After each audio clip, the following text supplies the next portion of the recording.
Hey guys, Mike here. So I wasn't I wasn't really gonna make this video, and so basically the title of this video is something along the lines of my thoughts on Dragon's Dogma 2. And so a little bit of my backstory. I actually wasn't really following this game. Believe it or not, like a year ago, this was my most anticipated game. One of the reasons why I wasn't really following this game, even though it was my most anticipated game, was because I just wanted to experience it completely fresh and on my own and not to have any spoilers and just have like to have a classic 90s gamer experience again with one of my favorite games of all time, Dragon's Dogma 1. And you can imagine my surprise when I just kind of look at my YouTube channel and then I see once the game actually releases. I actually wasn't going to even play it when it released. I was going to play it maybe in summer or something like that, just so that everybody gets their videos out and everyone says what they have to say and everyone just moves on, and then I can just kind of play it on my own at my own pace, right? But you can imagine my surprise when I see all these videos on YouTube saying like it's a disaster and there's all kinds of controversy behind it. So it kind of piqued my interest. So I wasn't gonna play it on release, but just decided to download it tonight. And I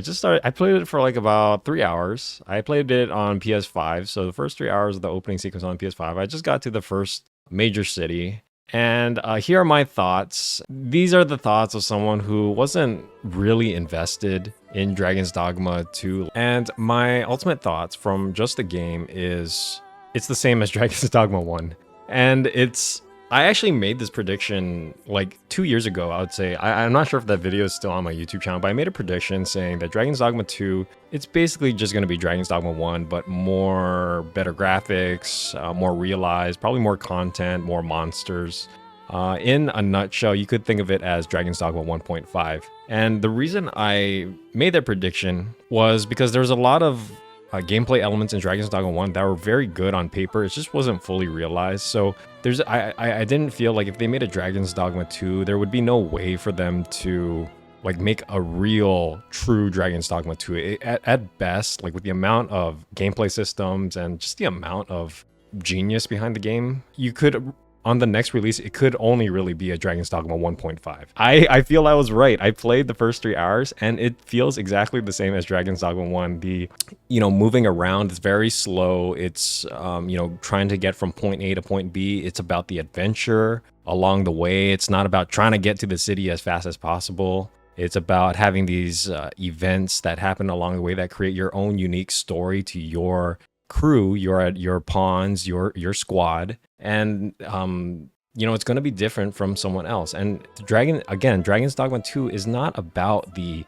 end goal. It's always about the journey. It's about walking to places. It's about what you encounter along the way. It's maybe you find a really big monster that creates an epic tale for you to tell, or maybe there's just a squad of goblins that caught you off guard, or maybe some NPC came along the road, or someone's pawn came along the road and helped you along the way. So, this is the philosophy behind Dragon's Dogma, and I just find it kind of ironic that the discourse behind the game has been very to the point. Like, what do I mean by that? Like, everybody's upset about the game not being optimized, or there's microtransactions, or like these are just very direct problems with the game, and there are problems with the game. Those are fair criticisms, but it's like I feel like the real Dragon's Dogma fans, they're actually just big chillin' right now. I feel like they're not really too concerned about this kind of stuff because we've already waited 10 plus years. So I think Dragon's Dogma 1 came out in 2012, so it's been more than 10 years since Dragon's Dogma 1.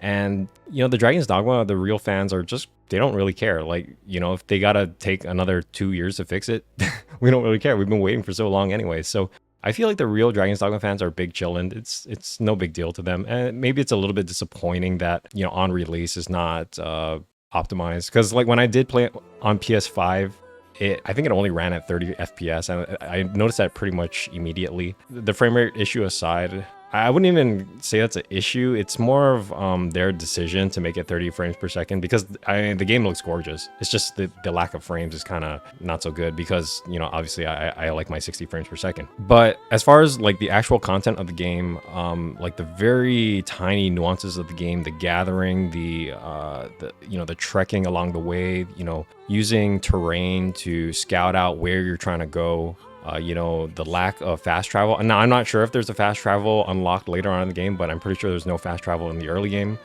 You know, the way the game is really making you feel the brutalness and the grittiness of travel.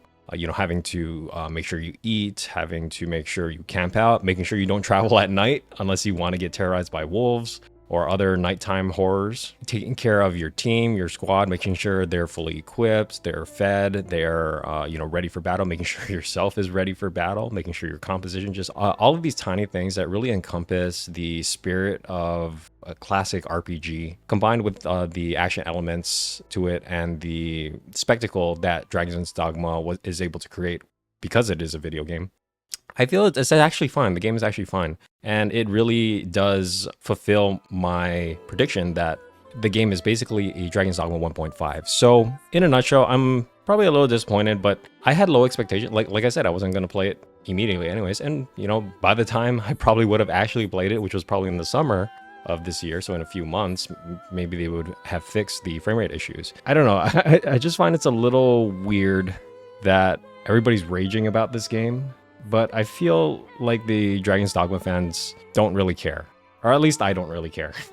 I don't really care that the game is that bad. You know, if they said they're gonna fix it, if they have an intention to fix the frame rate, improve the frame rate, then yeah, take their time. I'm not really sweating about it.